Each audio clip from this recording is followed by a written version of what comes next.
Now, Jeanette Pasin Sloan's style is that she is an artist that is working with realistic still life subjects. Realistic doesn't even quite do it. I would say almost hyper-realistic. Now, Jeanette Pasin Sloan got her MFA from University of Chicago. In other words, a trained artist. And she was at home and married with a family. And I think she'd kind of gotten out of art. Family life can do that to you. And so Jeanette, in her home with children, and thinking about art and saying, I got to get back into art. So then she starts working on what's available to her. For example, a high chair or an air conditioner, and starts working with those subjects and gets remarkable results, results that gain attention right off the bat. She's able to work with chrome in a way that she can render it completely convincingly, but at the same time, not just use silver paint. When you really look at it carefully, it's reflections of specific colors. So breaking down chrome reflective surfaces so that they look completely real, making the familiar extremely unfamiliar, but at the same time doing it in such a way that it looks completely convincing, and it's just plain uncanny. So many of Jeanette Pasin Sloan's subjects would be the chrome objects on a patterned cloth, where you'd see the pattern in the painting as well as the pattern reflected into the silver object. I mean, any vantage point that you take is going to have all kinds of odd distortions in it, and each of those distorted passages becomes a world. The silver objects are stacked in this precarious sort of way. I mean, everything might fall to pieces at any point. In the reflections of the silver, for example, she's got her light set up, and you can sometimes see a little vestige of her, you know, like a self-portrait within the painting.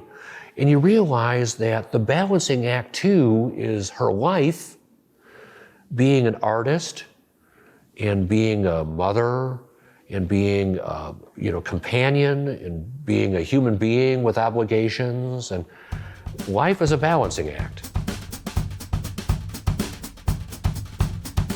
I like the level of detail that she brings to things and the level of attention. The other thing that I really like about Jeanette Pasin Sloan's work, although she's a still life artist, they always seem like they're about more than that. So, for example, she did a beautiful color lithograph titled Roswell. And it's kind of a pun because it's a silver saucer, and it's on a Native American patterned blanket. Roswell, New Mexico. Roswell flying saucer. But then also Roswell in terms of Jeanette Pasin Sloan with the reflective object on patterned fabric. So you look at it for a second, you say, oh, that's Jeanette Pasin Sloan's work. Everybody that comes in and looks at it says, boy, is that a striking painting. Now, what is it? It just cups out of cloth. But it's a lot more than, it's also about color and pattern and reflection and foiling your expectations. I mean, you're maybe used to a camera frame rectangle like this. Well, now she makes the configuration long strip. What do you think of that? You just kind of let the picture work on you a little bit, and it becomes much more complex than just an arrangement of objects on a fabric. She's developed a body of interest for herself. The characteristics of chrome and still life, the compositional opportunities, I'm sure those are all very exciting for her, to the point where she wants to keep on coming back to it again and again. But then also, I think for her, she thinks about the nature of perception itself. I think that's kind of a subtext of her art.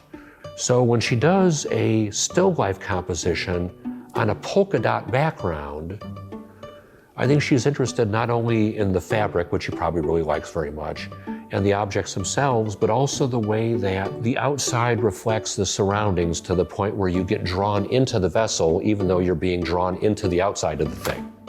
She would give you the raw material, and it's digestible because you know what this thing is. But once you start to parse this stuff out, you realize that this is a very complex picture. There's a lot to it. It's breaking down the familiar in a way that yields many rewards, I guess you could say.